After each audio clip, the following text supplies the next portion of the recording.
kita masuk ke bagian How to Code Arduino. Untuk bisa membuat memprogram Arduino, kita harus tahu dulu variabelnya apa, operatornya apa, bagaimana mengakses serial monitor, seperti itu.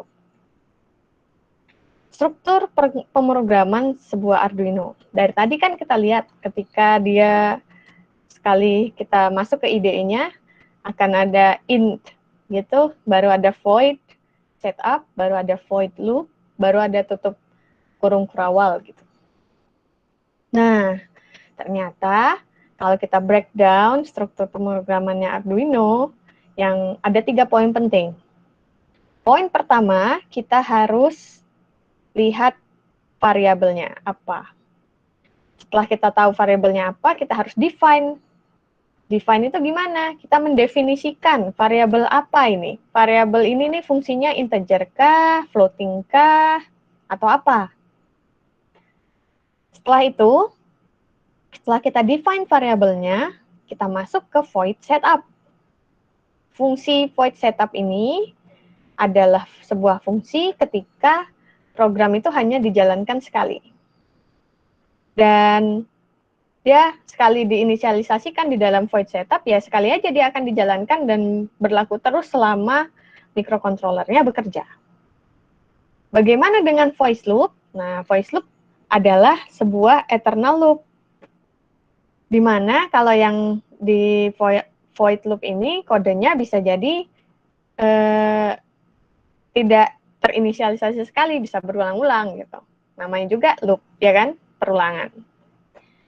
Nah, kalau yang di void loop ini, setelah kita menuliskan fungsi di dalamnya, prosesor ini akan bekerja terus sesuai dengan program yang ada di loop itu. Dan kode yang ada di dalam loop ini akan terus-menerus diulang-ulang sampai mikrokontrolernya nanti shutdown. Seperti itu. Tapi dalam sebuah program Arduino, komponen void setup dan void loop harus selalu ada. Walaupun mungkin kodenya tidak ada. Paham ya? Jadi, sekali dibuat sketchbook-nya, si source code file tadi, itu harus berisi 3 komponen ini. 1, definisi dari variabel. 2, void setup function. 3, void loop function. Nah, kan variabel tadi harus didefinisikan. Definisinya itu sebagai apa? Apakah hanya integer? Tidak. Ternyata ada banyak sekali data, tipe-tipe data. Tadi integer itu cuma salah satunya, di mana data integer ini nilainya outputnya itu adalah range-nya min 32,768, ini min 32.000 ya, sampai ke 32.767. Kalau kita ternyata butuh yang lain, itu ada boolean, ada char.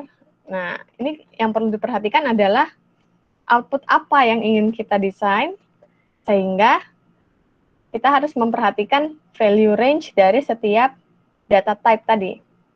Kalau boolean ini ternyata cuma ada 0 atau 1, benar atau salah. Kalau char, dia datanya berkisar dari min 128 sampai 127. Kalau double itu ketika kita butuh untuk perhitungan-perhitungan yang juta-juta, ataupun minus juta-juta, itu ada pakai double. Float juga serupa dengan double, dan ini ada data long, data word, integer, byte, ya, char, seperti itu. Bagaimana cara kita mendeklar sebuah variabel yang akan kita gunakan? Pertama adalah menuliskan data type-nya apa,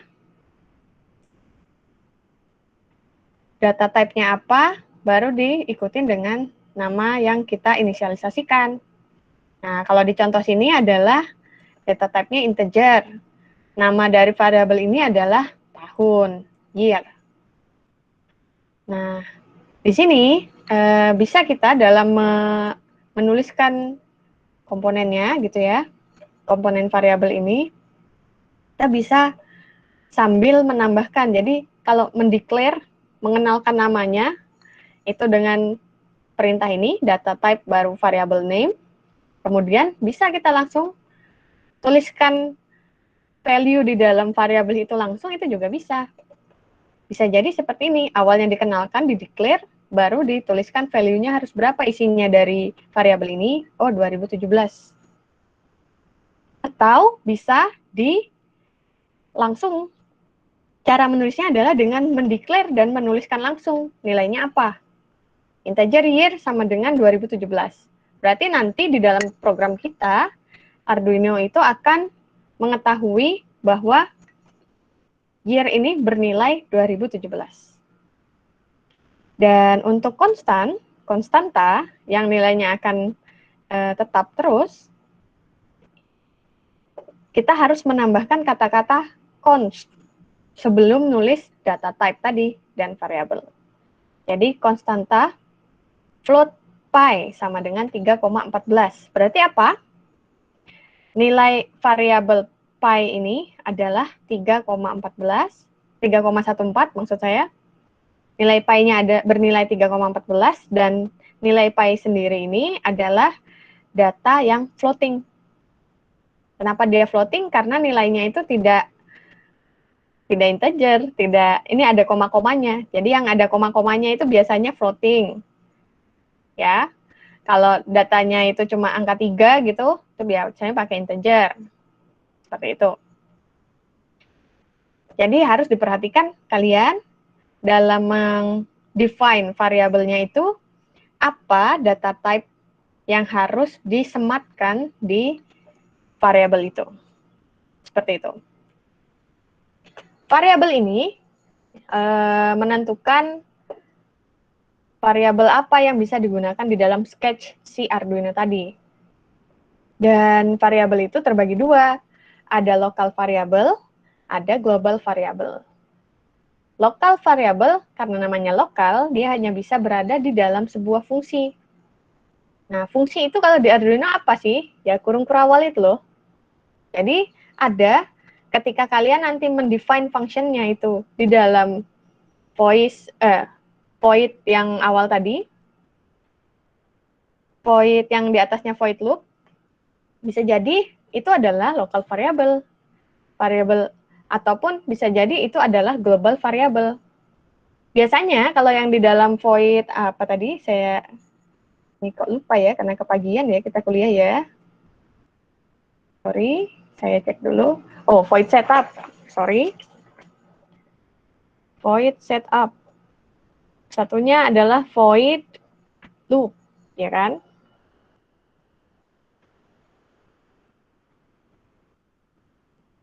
Nah, void loop, void setup maksud saya yang atas. Setelah kita define variabelnya apa, kita masuk ke void setup. Void setup ini kan hanya berjalan sekali. Sekali diinisialisasi di awal, dia akan terus berjalan. Nah, itu berarti kalau kita mendefine variabel di dalamnya, bisa jadi dia adalah global variables. Karena dia akan digunakan terus selama microcontrollernya berjalan. Berbeda dengan void, di dalam void loop bisa jadi nanti local variable, misalnya kita define sebuah fungsi, dia hanya akan berjalan di fungsi-fungsi yang kita set di void loop tersebut gitu. Jadi intinya adalah kita harus tahu setelah input dan output apa yang kita akan gunakan, kita tentukan mana input ini ataupun output ini yang menjadi local variable, mana yang global variables. Local variable ini bisa digunakan di sebuah fungsi, tapi ya hanya akan berada pada fungsi tertentu itu. Dan kita nggak akan bisa lihat local variable ini pada fungsi loop. Nah, ini maksud saya, ketika kita define-nya cuma di setup function, ya dia hanya akan ada di fungsi yang ada di setup function. Nggak bisa kita akses di loop function. Bagaimana kalau kita ingin menggunakan variabel itu? Ya, kita harus panggil dan kita definisikan dengan nama lain gitu. Nah, kalau global variable ini bisa digunakan di semua fungsi. Dan commonly kita bisa lihat dia di awal dari sketch sebelum masuk ke setup function. Berarti global variable ini ada di mana kalau kita memprogram? Ada di awal yang di define variable. Kalau local variable ada di mana? Ada di masing-masing fungsi, ada di mungkin hanya di dalam fungsi setup ataupun hanya di dalam fungsi loop. Tapi kalau kita mendefine-nya itu di atas yang di awal, di-define sebelum di kedua fungsi setup ataupun loop, dia akan bertindak sebagai global variable. Sekarang, sudah kita punya input output-nya apa? Kita sudah definisikan data type-nya apa? Entah itu integer ataupun floating ataupun apa namanya tadi double seperti itu. Kita juga perlu kan melakukan operasi matematika kan di sana, ada penambahan, pengurangan, perkalian, logika OR, logika AND. Nah, ini adalah list-listnya yang bisa digunakan. Plus minusnya kurang lebih sama. Nah, kalau kita nambah misalnya ini ya, plus, berarti dia dalam variabel itu otomatis setiap pada clock pertama dia bernilai 1. Clock kedua dia akan 1 plus 1. Clock ketiga dia akan 1 plus 1 plus 1. Jadi akan increment terus. Kalau min-min itu artinya decrement. Dia akan berkurang terus satu-satu. Jadi kalau generalnya kayak defaultnya gitu, plus ya artinya tambah 1. Min-min itu kurang 1.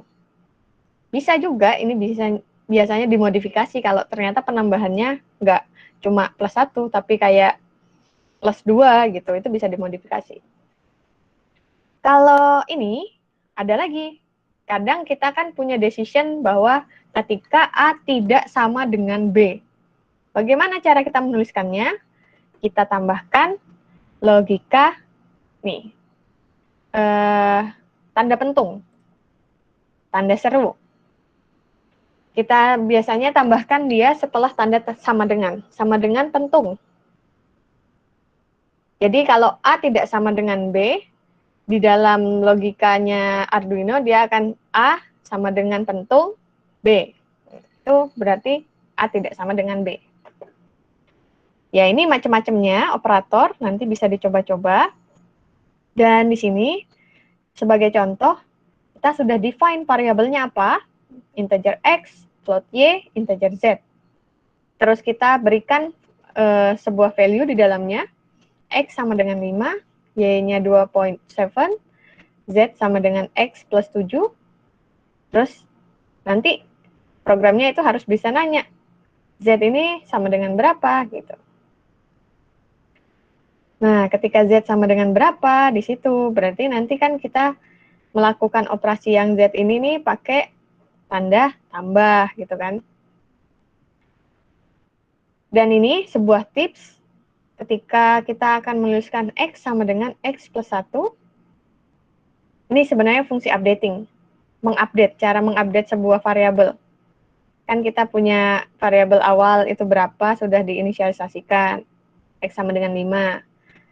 Nah, iterasi selanjutnya ternyata kita harus update nilainya. Sekarang nilai X itu bukan 5 lagi, tapi adalah 5 plus 1. Nah, di sini kalau kita menulis X sama dengan X plus 1 bisa dipersingkat dengan X plus sama dengan 1. Sekarang, bagaimana kita cara mengakses sebuah serial monitor? Serial monitor ini bisa digunakan untuk melihat output dari sebuah program.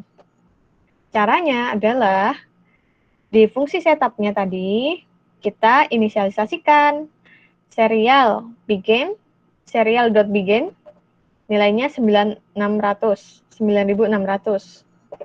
Ini adalah untuk menginisialisasikan serial port dari sebuah Arduino.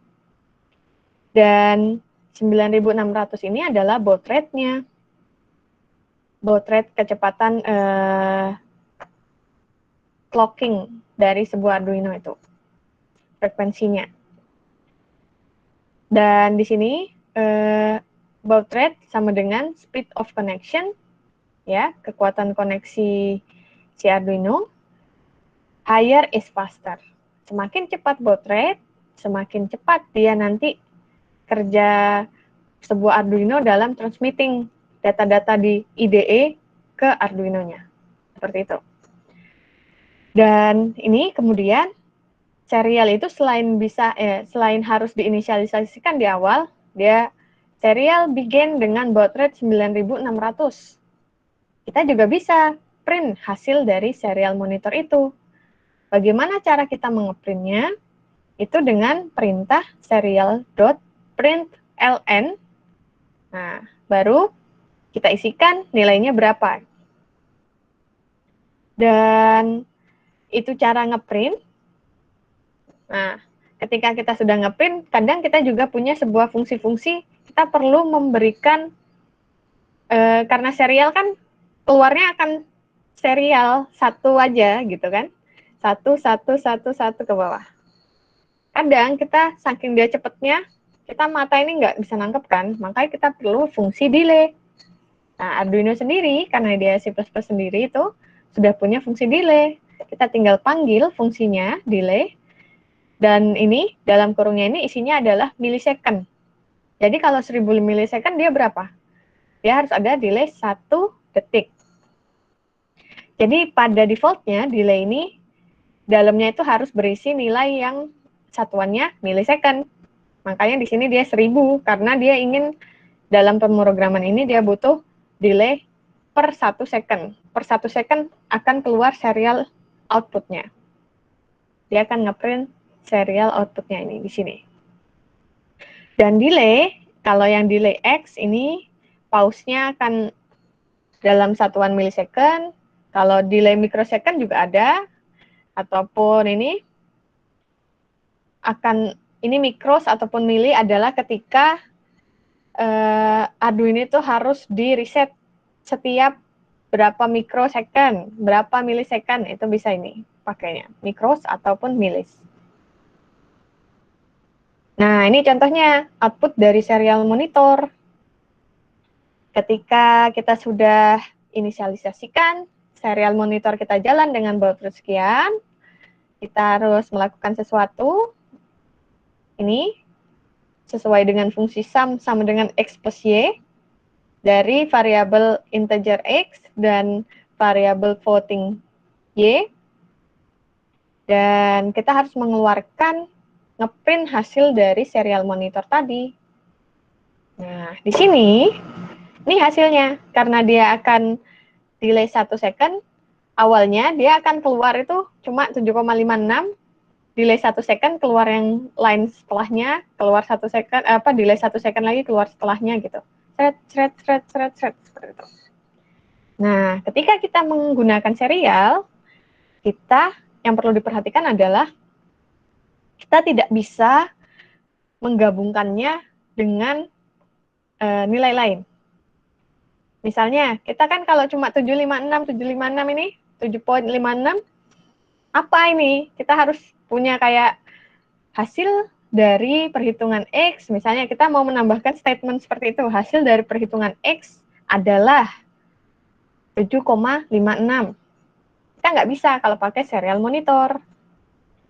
Jadi kalau misalnya kita mau coba hasilnya adalah berapa gitu kan, ditambahkan dengan statement ini, sebuah kalimat, baru kita akan tambahkan sum-nya, dia tidak akan berjalan, karena serial itu hanya akan mengeluarkan sebuah fungsi serial. Berbeda nanti kalau bukan pakai serial monitor. Kita bisa menampilkan the sum is bla bla bla, itu bisa menggabungkan sebuah printf kalimat, sebuah display, dan nilai dari sebuah data.